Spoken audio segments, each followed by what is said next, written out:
What's going on, guys? Welcome back to my channel. I am here with the Never Seen It series where I give you my thoughts and opinions about movies that I've never seen before in my entire life. Do I love them? Do I hate them? But most importantly, do I recommend them to you? I always like to start off with the movie that I enjoyed the most and end up with the film that I absolutely hated or was the worst. Now, which film do you think I enjoyed the most in the Never Seen It pile from the month of September? This may be surprising because I do not normally gravitate towards animation, but Coraline, oh my gosh, I absolutely loved this film. First of all, the 4K transfer for this movie looks unbelievable. It literally pops off the screen. It is fantastic. But the story itself is just so wonderful, and I absolutely loved it. This is one of the biggest surprises for me because I didn't expect to love Coraline as much as I did. So now Coraline is going to be in the yearly rotation for spooky season. And this is also a great gateway film for either younger children or maybe even adults like myself. However, I am a horror fan, but other adults that do not gravitate towards the horror genre, show them Coraline and they may change their mind. Because this film is not overly scary because this is animation, but it definitely has a lot of creepy vibes, in particular those button eyes. Those button eyes I cannot get out of my head. They are just totally creepy. So Coraline is the winner for the Never Seen It series for the month of September. Now let's talk about the rest. All right. And these are all mixed up, good, bad, indifferent, but the last film I'm going to get to, whew, I did not like that one at all whatsoever. The next film is Elvira, Mistress of the Dark. Obviously, I have known who Elvira is, but I have never seen Elvira in anything. TV, movies, nothing. So with Mistress of the Dark, I wasn't really sure what I was going to be in for, but pretty much it delivered what I could guess that it would be. Corny, cheesy, overtly sexual. I have no problem with that, by the way. It's just, you can't help it. It's there, like literally in your face with Elvira and what she looks like. But other sexual, undertones throughout the entire film. It's just one of those movies you can pop in and have fun with. I definitely see where nostalgia would play in for a lot of people. If you grew up watching this movie, when did this come out? I don't even know. When did this come out? Not 2024. I'm not really sure when Elvira, Mistress of the Dark came out. But if you were younger during that time period when this movie first debuted, I can see the nostalgia factor. So I'm gonna keep it. It's not an automatic go-to for me all the time, but it's a good option. If, I'm kind of like, oh, what do I want to watch? I don't know. Let's throw on Elvira. It's one of those movies. Next up is the double pack of White Noise and White Noise 2. White Noise with Michael Keaton is a very underrated film. I do not know why more people do not talk about White Noise. I thought it was fantastic. Pretty much, if you haven't seen the film, the basic premise, you have Michael Keaton's character loses his wife to an accident or something. And so then he gets contacted by her through like radio waves. It's like through static and everything, like through radio or the TV set, when the static is on TV. And he thinks that his wife is trying to contact him from the dead and like letting him know about all these incidents that are going to occur so he can go and stop it before it actually happens. This is a great movie. Oh my gosh. Like, I was so invested in what was happening in the film, what was going to happen to Michael Keaton. And so by the time it ended, like, what a ride. Like, this movie was a ride to me, and I really did enjoy it. It's not the usual type of movie I would go for, and that's why it surprised me how much I enjoyed it. Like, pretty much the same as Coraline, so that was great. Now, White Noise 2 is not good. Is not good. White Noise was meant to be a one and done. A sequel was not necessary, because with how great White Noise was, the sequel, subpar. Like, it just was not good. I did not care for what's his name, Nathan Fillion, in the lead role compared to Michael Keaton. Terrible, awful, not up there with the acting skills. So White Noise, if you can buy just the first movie, do that. You don't need White Noise 2. If this is the only way you can find it in the double pack, get it. You know, I picked mine up on Amazon for I think like $8 or $9.99. That's not too bad, but you really only need White Noise. That is a great movie. Fantastic.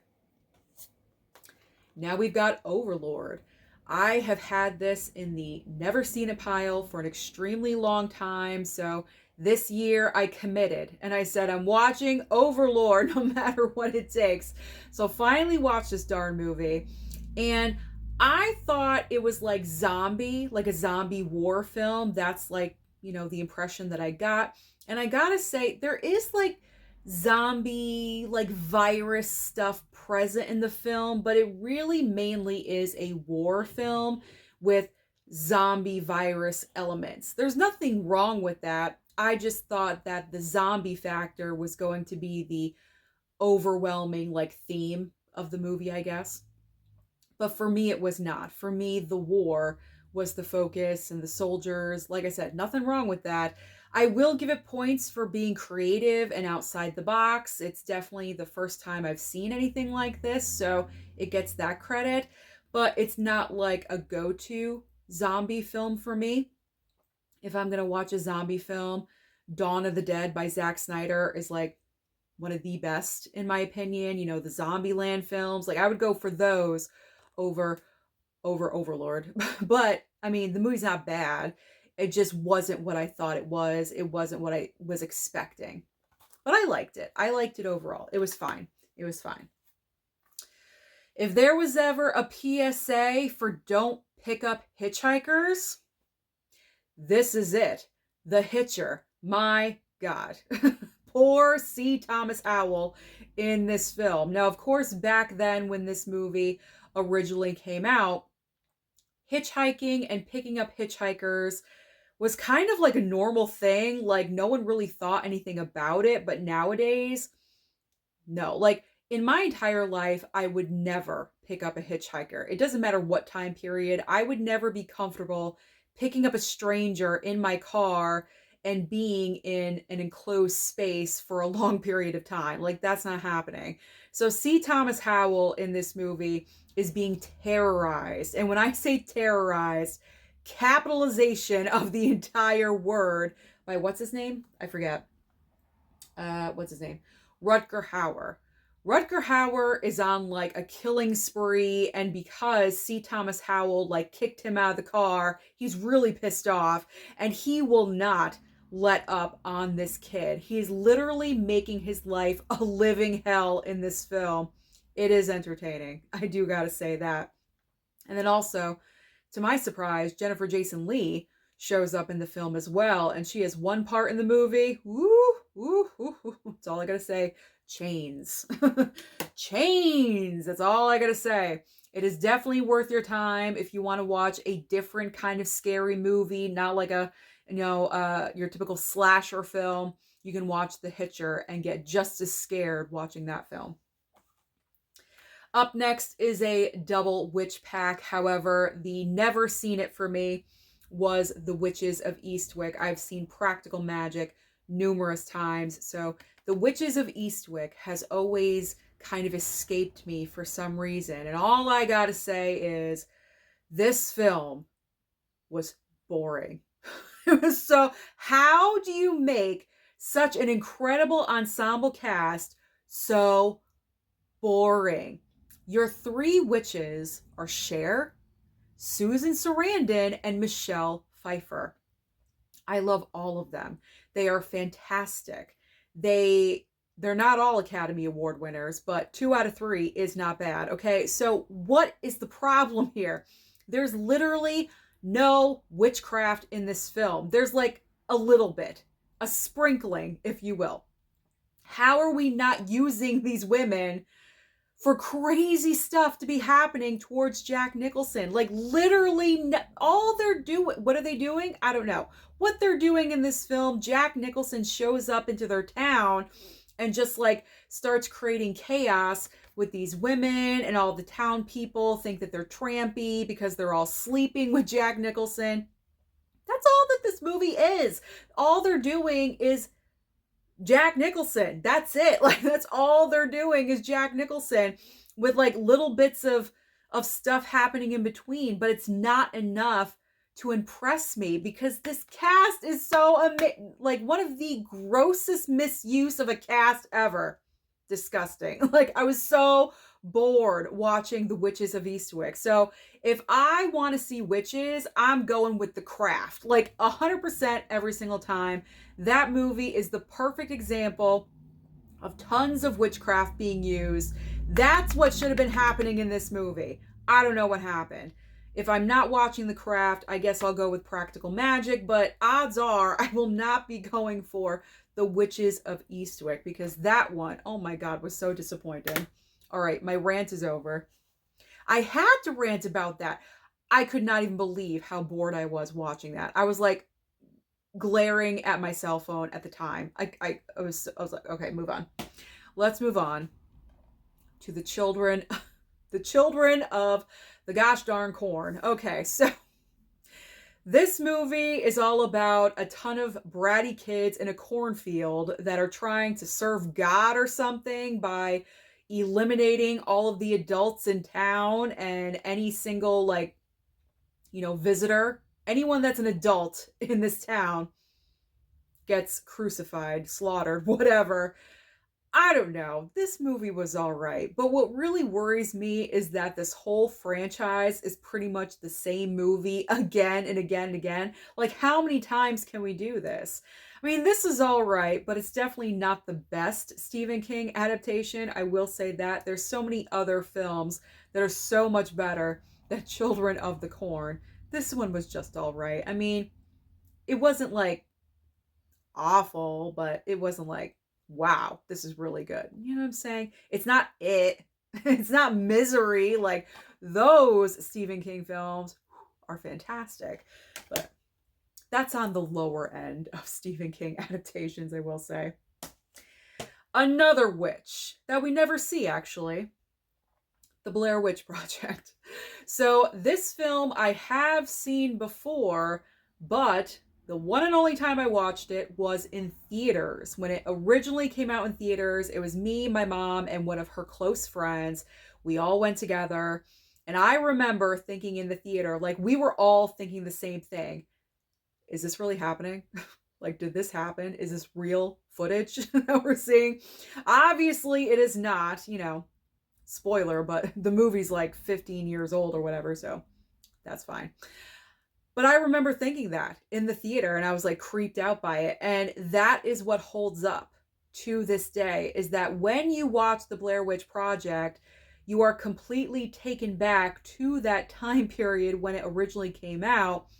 And you go back in that mindset like, this is really scary. This is really, really creepy. And obviously this is found footage. I am not the biggest fan of found footage subgenre for horror. So for me, for found footage, Blair Witch Project is like number one. It would be my go-to, and that would be my recommendation every single time, because I think Blair Witch was one of the best, like did it the best, honestly. I mean, it was so low budget and it made so much money, and then all the copycats came after that, but you can't beat out, not saying this is the original, but I mean, this was so successful when it came out. When did it come out? I'm always obsessed with the year 1999 when that happened. So I enjoyed rewatching it, and I look forward to watching it again. I'll watch that witch movie over Witches of Eastwick There's not even a witch in there. There's just like piles of rocks and things like that. So that was more interesting to me than the Witches of Eastwick. Let it go, Susan. All right. Cat People. Cat People 4K from Scream Factory. I did not enjoy this one. This one, I kind of checked out with watching it. I gotta be honest, I don't even remember what this movie is about, really. I know there's like a brother and sister in here, and something is happening. This is like the worst description in the world for a movie, but I was not invested at all.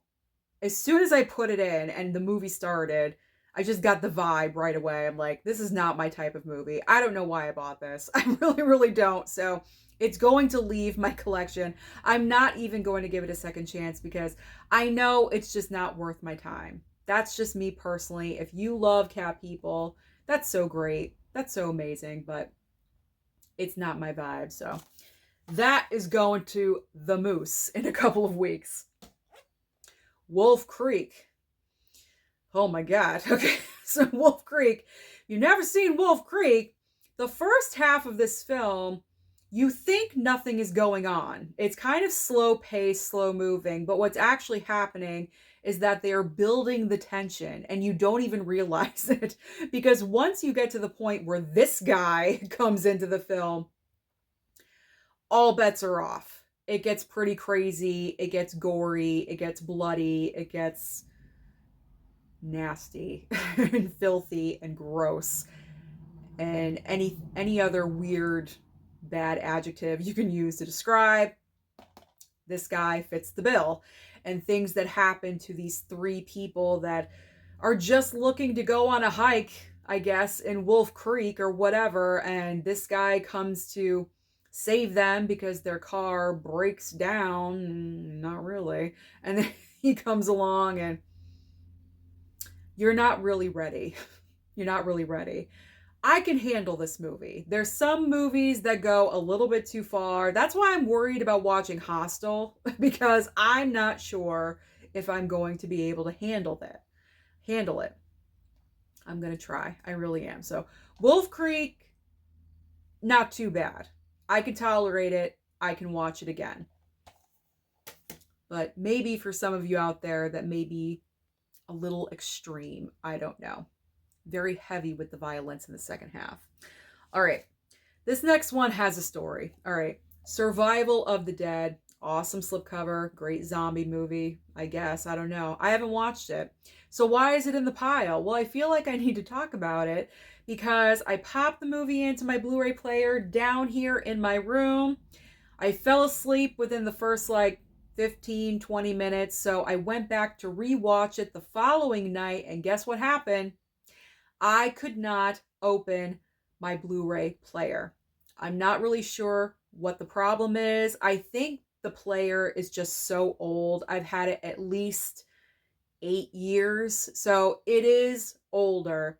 That's probably what happened. It's just old. It's worn out. I don't know. I tried everything. I can't get the little flap to open to have the movie come out.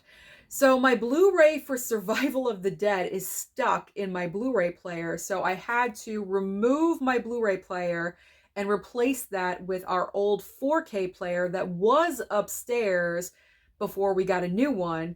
So thank goodness I saved the old 4K player just in case something like this happened.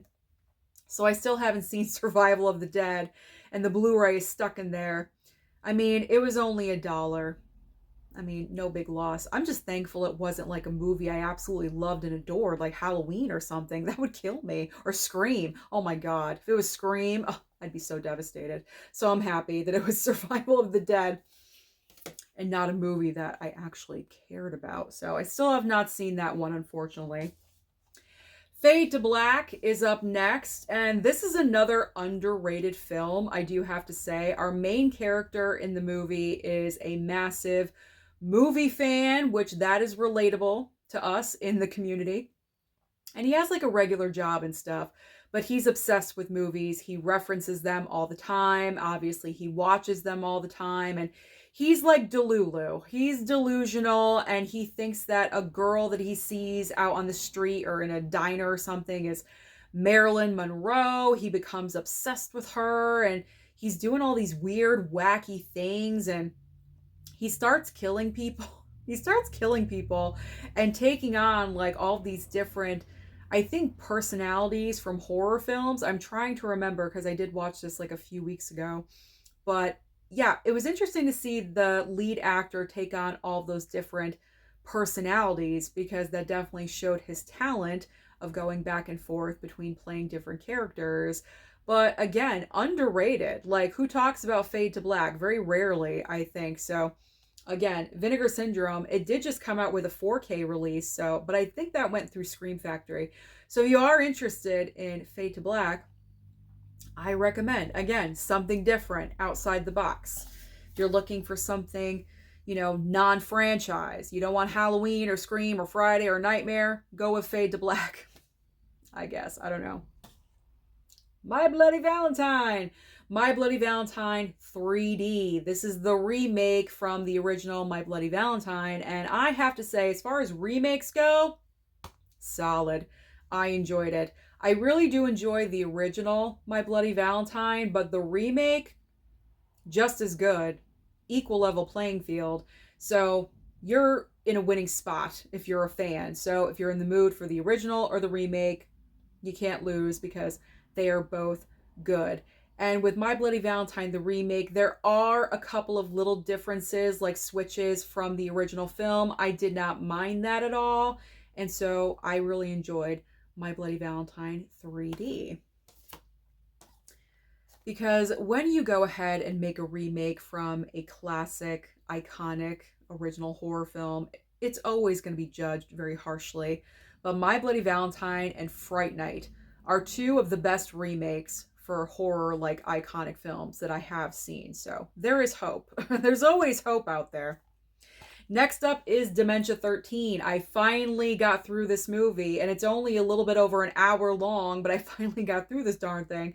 This is the first movie by Francis Ford Coppola, and that's what I really appreciate about the film, because as you're watching it, you can see the talent that is before you, the future talent that is going to give us The Godfather and The Godfather Part 2 and so many other iconic films. This is a family drama. A death happens in the family, and it's kind of like, it kind of like dominates the family just a little bit, especially the mother character. Oh my gosh, like, she's ruled by this death. It's a nice black and white film, nice cozy black and white. So this is another like good gateway film, I guess. It's not like overly graphic or anything. Not that I can, not like, you know, the cover, I mean, you know, but this isn't like for children, but I'm talking about for like maybe adults that aren't into the horror genre. You could put on Dementia 13 and watch this and, you know, oh, okay, I like where we're going with this. I can handle watching this, because it's not like a complete gore fest is what I'm saying. It's very simple in that fact. So Dementia 13 is a good choice. Well, we got the fluff with the stuff. The stuff from Arrow. Finally watched this one. This has been in my collection for probably 3 years now. I don't know. Pretty much you have marshmallow fluff that everyone is eating and they are obsessed with. It's like the only thing that they want to, you know, eat, live, breathe, talk about. It's obsessing everyone's lives apparently in this town. And this one little boy knows that the stuff is not good because he saw it move in the refrigerator, so he knows it's not right. It's not okay. He has suspicions of it. And then there's another couple adults that believe him, and so the three of them get together and try to take down the people that are, you know, mass producing the stuff. It's a fun movie. I mean, it's dumb. Don't get me wrong. It's a dumb movie. But so's The Blob. That's another good remake. The Blob remake. That is another good remake as well. I mean, The Blob is dumb too, but, you know, you need that in the horror genre. So the stuff definitely has its place in the horror genre. It's just a dumb, fun movie. I enjoyed it. I mean, whatever. It recently came out with a 4K as well, so I showed that off in my Blu-ray hunting trip video, so it's out there. You can find it at Barnes & Noble or just order it off of the website. obviously. Okay. Finally watched The Guest. I have been wanting to watch this one for a really long time. I know it's not like a straight up horror film, but it's definitely a thriller, like psychological, yeah, psychological thriller. But there are like, you know, gory moments in the movie as well. But Dan Stevens, oh my gosh, he's great in this. He plays a great psychopath. Like, just a flip of a dime. The movie starts and he shows up at this house and he's so charming and he says, "Oh, I was in the military with your son." And of course, you know, they just invite him in and, you know, have him stay the night. And then it's like the weekend and it's like the week. They just like keep extending this and not knowing that he's like freaking bonkers and crazy. You know, all just goes to hell. It's a great film. I'm so happy I finally watched it. Also, another warning: don't invite people into your home that you don't know, that you don't know, you never met, you never seen before. Don't have them stay the weekend. It's just not a good idea. You don't really know who they are or what their intentions are, so just be aware of that. All right, here's the bottom two. But this next film is not the worst. That's for last. This is the runner-up for the worst. Held. Gripping. No, not gripping at all whatsoever. I was not gripped while I was watching Held. Not at all. This is all about a married couple that kind of has some problems going on, and I think they're going away for the weekend, of course, to try to like work out their issues or something. A home invasion happens. Oh, I thought this was going to be a good movie. No, it's not. The script is so basic and awful. The actors, the acting skills are not there. The directing is so basic. This is like the definition of I just got out of film school 101. And there's nothing wrong with that, because when you get out of school or if you're just learning, obviously you need to work on your very first project. That's Held. That would be it. That's my best description for this film, because you can tell seasoned people did not work on this project. It's not that great. And I was looking at the names that were involved, and the lead actress of the married couple also wrote the movie. So of course she like cast herself or something. And here's what really gets me, okay? Like, this couple, from looks. Now, okay, you shouldn't judge by looks, okay? I completely understand that, but like, here's the wifey character, okay? Here's the husband. Do you see them together as being married in real life? Because I don't. I don't at all. I don't see them. They just didn't look natural as a couple, as husband and wife. And so because of that, I was not believing the situation that they were in, like the entire marriage and, you know, the troubles in their marriage and the issues and everything. It just, I wasn't buying what they were trying to sell me. So there goes that. Like, there goes the whole movie. I don't know. I wasn't into this one. It will be leaving my collection because I know I will never watch it again. So it's going to the moose. It's going to the moose. All right. This next film, the last movie, this may be a little, I don't know, a hot take. A hot take for the horror genre.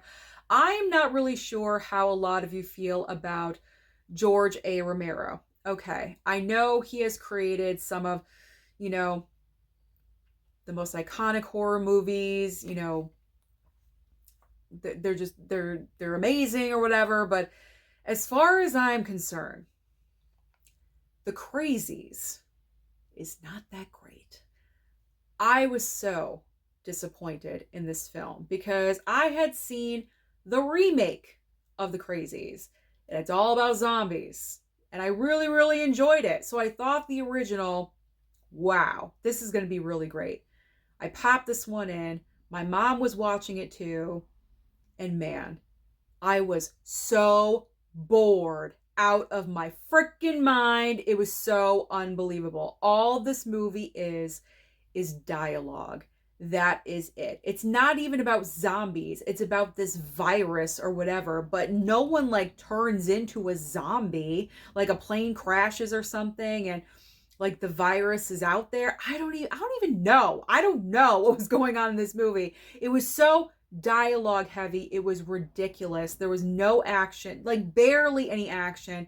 There were some guns being fired, yes, but as far as any other like hardcore action happening, no, not really. It was so freaking boring. Like the people that had the virus or something in this movie, like it looked like they were dancing. Like it didn't even make sense to me. They're like all, because they want to sequester all the people, you know, quarantine them, and all the people that have the virus and put them in this one space, this one room or something, and they're all like moving around. They all look like they're dancing really, really bad. And nothing physically was happening to them. Like I was expecting something gross and gnarly, and it just never happened. It never got to that level.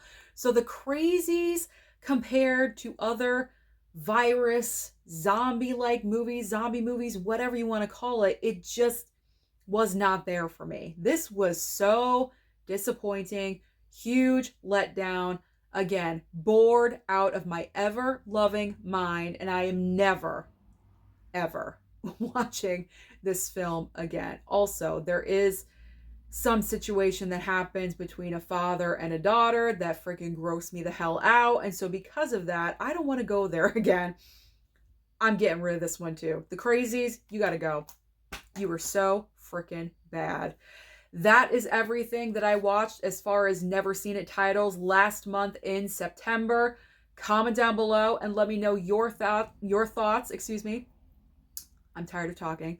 Let me know your thoughts about all of the movies I just showed you. Do you agree or do you not? Again, as far as the Crazies go, I'm sure there's fans out there of that movie. I'm not trying to insult anyone. Personally, for me, it just did not work. I appreciate you watching this video today. Don't forget to like and subscribe before you leave, and I'll see you next time.